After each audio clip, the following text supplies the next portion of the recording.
Alors, c'est un grand plaisir d'être ici à Drummondville pour discuter ce sujet qui a des très grandes implications pour les éleveurs du porc au Québec, au Canada et ailleurs. J'espère aussi que vous pouvez m'excuser mon français qui n'est pas très bon. Si vous avez des questions, s'il vous plaît, demandez-les pendant la présentation parce que si ça c'est pas clair. Alors, le plan pour aujourd'hui, je vais faire une petite introduction sur le code de pratique et le projet national de transition vers le logement détruit en groupe. Je vais le faire assez vite parce que je veux aller aux présentations des producteurs parce que ça, c'est la viande d'aujourd'hui, je pense. Les décisions à prendre quand on fait la transition de rénover, de faire une construction, les options pour les systèmes d'alimentation, aussi l'aménagement des parcs et la gestion des détruits et des commentaires des producteurs qu'on a vus à travers le Canada. Et j'espère que ça va donner un sens d'optimisme sur ce changement. Alors, comme introduction, le code de pratique, on sait tous que c'était publié en mars 2014. Ça a fait bien des changements sur le code, surtout sur la gestion des détruits en groupe, mais aussi sur la gestion de la douleur lors de la castration et le coupe de queue, l'allocation d'espace et l'enrichissement environnemental. Et ces codes, à propos des détruits, ça dit qu'à partir le 1er juillet 2024, les détruits doivent être logés en groupe, en parc individuel ou ça peut être aussi en cage si elles ont l'opportunité de se retourner ou faire de l'exercice périodiquement ou d'autres moyens qui permettent plus de liberté de mouvement. Et donc, on ne sait pas encore exactement quelles sont ces exigences pour l'exercice périodique, mais je crois que ça va être très inconvénient à réaliser et que la plupart des producteurs vont faire cette transition avant 2024 ou environ. Mais historiquement, le début de ce mouvement vers les détruits en groupe, ça date des années 60 et 70. En 1979, c'est le Farm Animal Welfare Council des États de la Grande-Bretagne qui a proposé des 5 libertés de bien-être animal. Donc, le quatrième liberté, c'est d'être libre d'exprimer des modes normaux de comportement.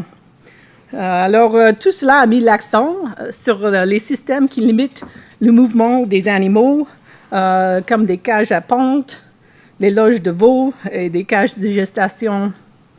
Et après ça, on a aussi vu de législation dans plusieurs pays,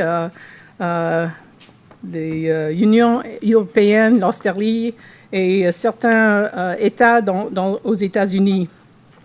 Alors, et comme vous savez, en Amérique du Nord, nous avons vu plusieurs annonces des grands producteurs et abattoirs comme Smithfield Farms, Maple Leaf, et les détaillants et restaurants comme Costco, Safeway, McDonald's et Burger King qui voulaient promettre un changement vers le porc issu de tri en groupe.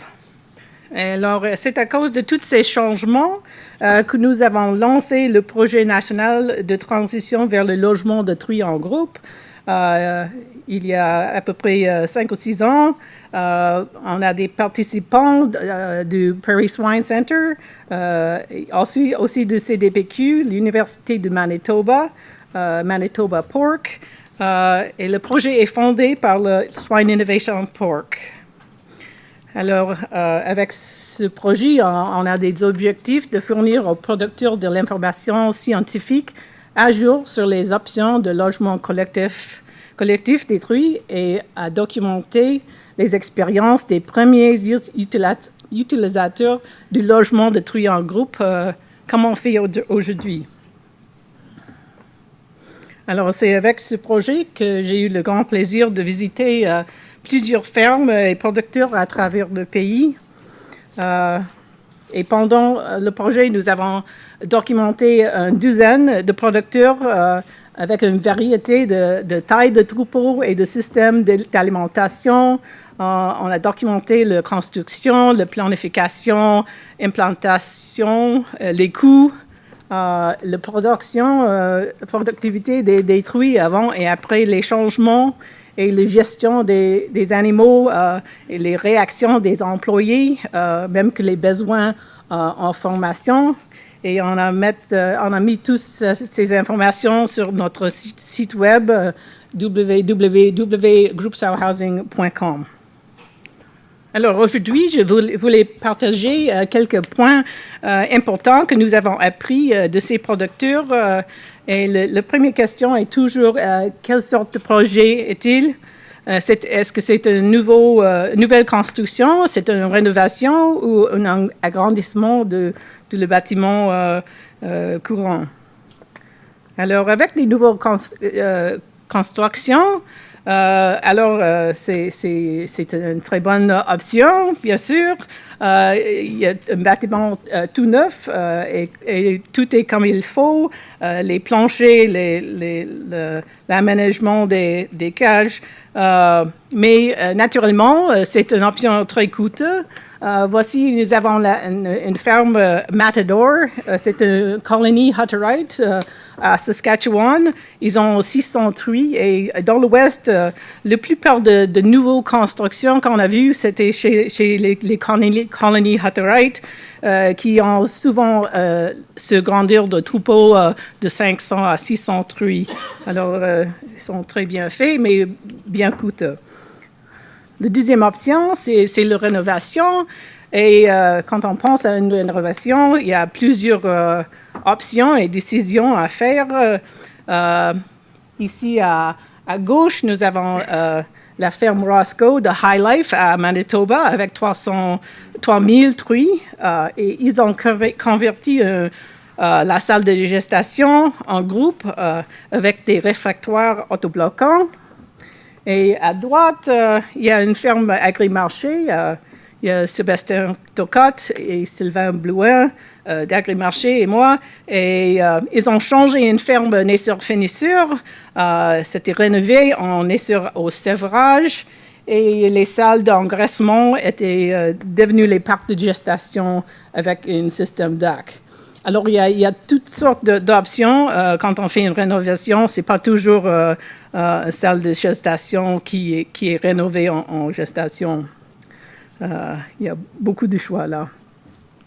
Il y a aussi l'agrandissement, et ça, c'est aussi devenu une option très commune.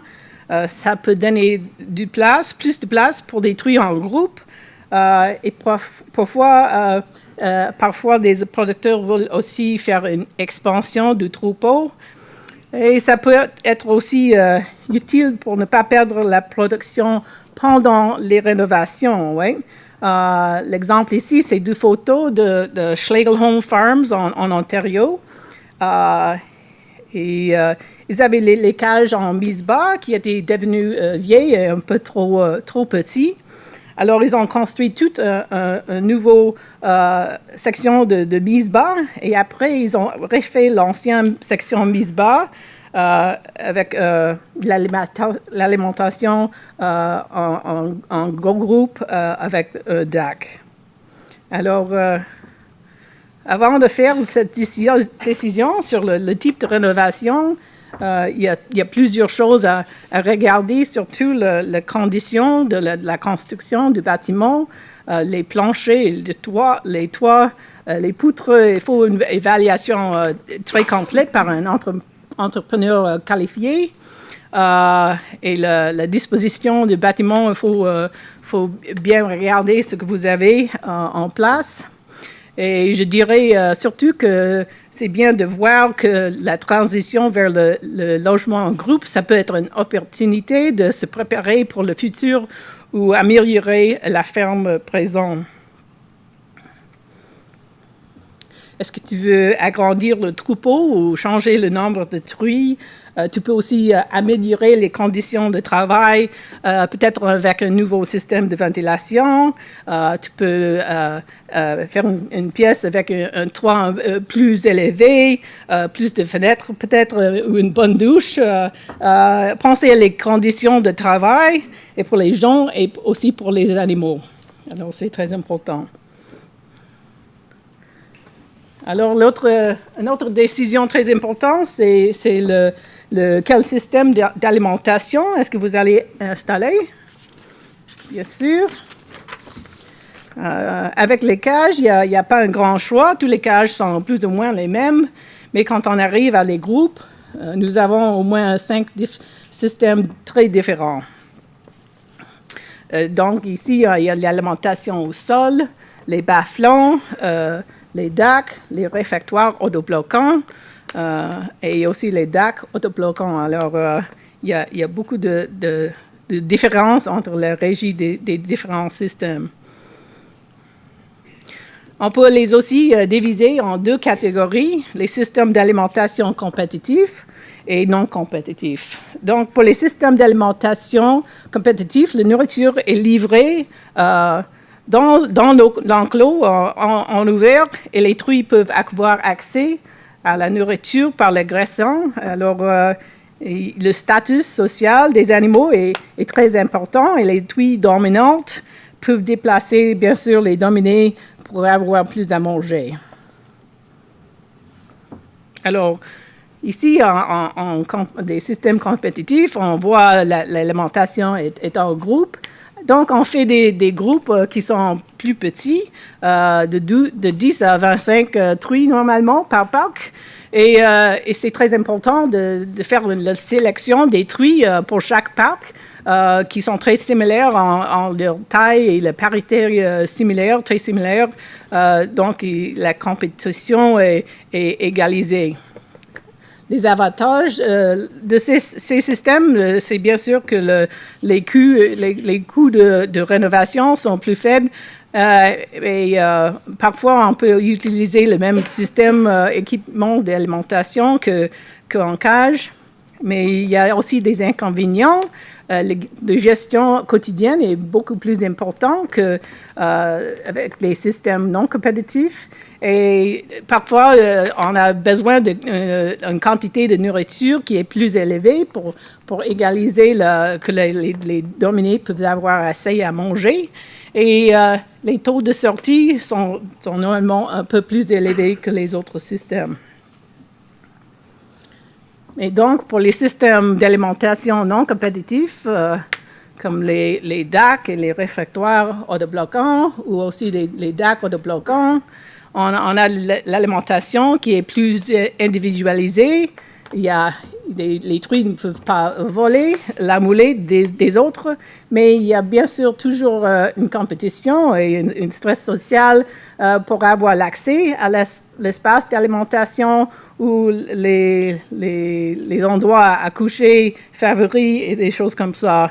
Il y a toujours un stress social, mais c'est pas autour d'avoir accès à l'alimentation. Donc, dans ces systèmes ici, on voit que les groupes sont beaucoup plus grands, de 20 à plus que 300 truies par parc. Ça dépend du système et du nombre de mangeoires. Et on peut mélanger plusieurs parités. Ça peut être regroupé ensemble, mais normalement, on met toujours les jeunes à part. Et l'espèce requis pour ces systèmes est aussi très variable, ça dépend du système. Il y a des avantages avec ces systèmes parce que la gestion de l'alimentation est automatisée et la compétition est bien sûr est réduite. Et on peut aussi préciser plus précisément l'alimentation des truies.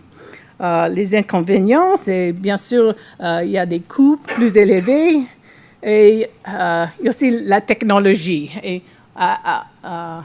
il y a 10 ou 20 ans, on dirait que la technologie était un inconvénient, mais maintenant, je vois que on a tous les iPhones et la technologie est améliorée. Alors, je dirais même que la technologie est devenue un avantage, surtout pour attirer les jeunes à l'industrie pour élever les porcs.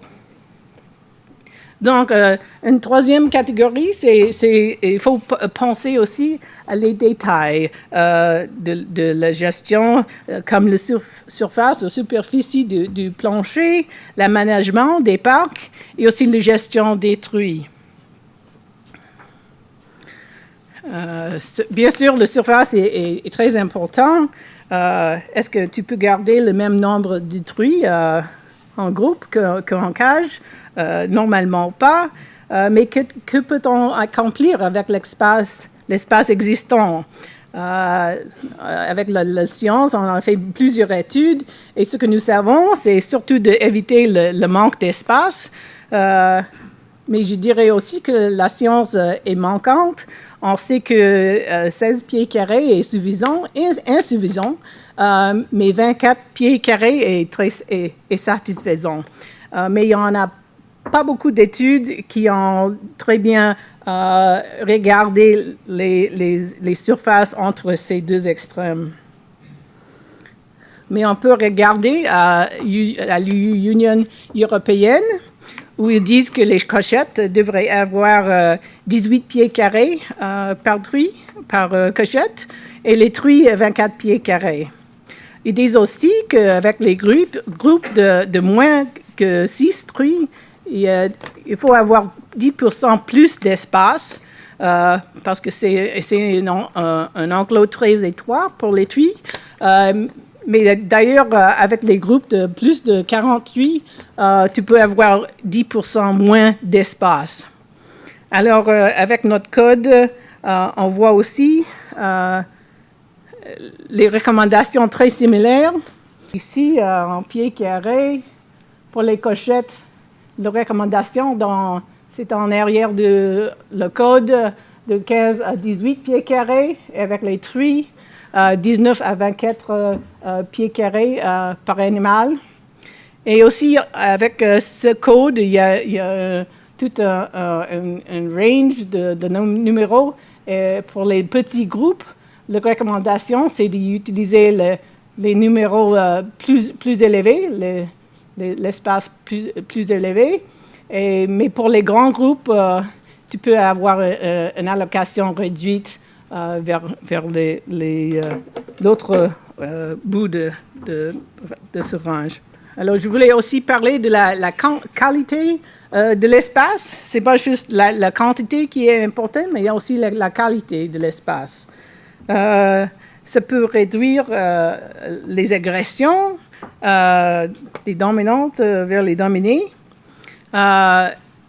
Il y a une cotation de John Barnett. L'aménagement du parc est aussi important que l'espace pour la réduction des agressions. On a comme exemple les divisions pleines, le type de plancher, les enrichissements. Et ça peut aussi améliorer la gestion de truies. Ça favorise le calme et le confort dans le groupe. Et ça peut être très bon pour les groupes dynamiques, mais aussi pour les groupes statiques. J'ai quelques exemples ici. Ici, c'était une ferme à Danemark où c'est requis qu'ils ont de la paille pour les truies. Alors, mais on voit les divisions très basses et un distributeur de paille à Danemark. Et il y a aussi une autre ferme à Danemark encore très similaire avec les divisions basses et un distributeur de paille. Même sur les lattes, il y a très peu de paille qui rentre dans la fosse. Il y a aussi des enrichissements, il y a plusieurs sortes. Je sais que Sébastien a fait un très bon projet là-dessus. Il y a tout un rapport là-dessus sur le site web de CDPQ. Alors, quand on voit les enrichissements, il y en a plusieurs sortes, mais les critères sont que ça soit manipulable, biosécure, sécuritaire pour les systèmes de gestion, d'éjection, Mais à part de ça, il y a toute une variété d'enrichissements qui peuvent être utilisés et maintenant, ça fait partie le code de pratique aussi. Alors, il y a aussi les planchers. Ici, c'est une ferme en Ontario. Il a fait une rénovation et le corridor est très étroit. Là, c'est juste 4 pieds. Mais la recommandation, c'est un corridor de 8 pieds. Mais tu vois ici qu'il n'y a pas de truie dans le corridor parce qu'ils ont utilisé les salles à coucher avec les planchers solides. Alors, toutes les truies sont dans les salles à coucher. Alors, ça laisse ouverte le corridor pour le mouvement des truies. Alors, ce n'est pas un grand problème pour ce ferme. Et le plancher, il y a aussi des liens qu'on a fait entre le type de plancher, le bien-être des truies. Bien sûr, les truies passent la majorité de leur temps couchées, à peu près 80% du temps. Ils sont couchés et ils préfèrent beaucoup de se coucher sur les planchers pleins. Alors, le plancher, c'est une dépense majeure, mais un bon plancher, c'est crucial. Mais il faut avoir aussi l'équilibre pour la gestion du lisier, entre la gestion de lisier et le confort des truies. Et il y a la recommandation. Nous avons la même recommandation que dans l'Union européenne de 20 mm ou à peu près 3/4 de pouce pour l'espace entre les lattes. Alors oui, il y a toute une transition entre les lattes partiales. On fait encore des études avec des tapis. Les truies aiment beaucoup les tapis, mais ils les mangent aussi. Alors, c'est pas une grande réussite encore. Et aussi les planchers pleins. Il y a aussi des problèmes avec les planchers pleins pour enlever la paille, la matière. Alors, oui, j'espère que dans le futur, on aura des options plus raffinées pour ça. Et finalement, je voulais partager quelques commentaires que nous avons reçus de nos producteurs. La conclusion générale, c'est que la plupart des systèmes peuvent fonctionner très bien, mais une bonne gestion est la clé. Est-ce qu'il y a un mot en français? Animal husbandry, il y a un terme de régie, mais animal husbandry, il y a plus de soins là-dessus. Oui, mais l'importance de ça, c'est sur la régie est beaucoup plus important avec les truies en groupe. Bien sûr, oui, ça nécessite des compétences élevées en gestion de troupeaux. Et il est très important d'observer les truies quotidiennement et d'ajuster la gestion aux besoins, de regarder, puis voir et faire des changements au nécessaire. Si c'est de retirer des truies ou d'ajuster les niveaux d'alimentation ou faire l'entraînement des cochettes, ça prend plus de régie. Mais heureusement, même s'ils ont eu des problèmes au début, tous les producteurs ont dit qu'ils ne reviendraient pas aux cages de gestion. Quelques avantages qu'ils ont vus, c'est le meilleur lien entre l'humain et l'animal. Ils disent que c'est plus gratifiant pour les employés qui aiment travailler avec les animaux et même les technologies pour capter l'intérêt de la prochaine génération. Il y a le producteur John Van Engelen en Ontario. Il a maintenant son fils et sa fille qui vont venir travailler avec lui. Et il a l'Internet sans fil partout dans sa grange. Alors, les jeunes sont très contents. Il y a aussi une meilleure manipulation pour les truies et leurs conditions physiques. Alors, quand on les déménage aux mises basses, ça va beaucoup plus facilement. Et je pense que ça va continuer à s'améliorer avec la sélection génétique pour le robustesse et le tempérament. Alors, j'espère que ça va continuer à s'améliorer. Donc, quand j'arrive à ces fermes, voici quelques photos de Manitoba, aussi une autre ferme, Hutterite. C'est calme, c'est tranquille, les conditions des truies sont très uniformes et ils ont une très bonne production, bien sûr, plus que 30 porcelets de truies par année. Alors, c'est ça qu'on veut tous voir sur ces fermes et c'est une très bonne réussite. Et donc, en conclusion, si vous faites une construction neuve ou une rénovation, je dirais qu'il faut penser bien à le futur, regarder vers le futur et considérer vos objectifs à long terme. Est-ce que la transition peut-elle adresser vos problèmes courants? Il faut aussi faire des décisions importantes sur le système d'alimentation pour que ça soit adapté à votre troupeau et à votre régie. Considérer l'espace alloué, l'aménagement et la qualité des parcs.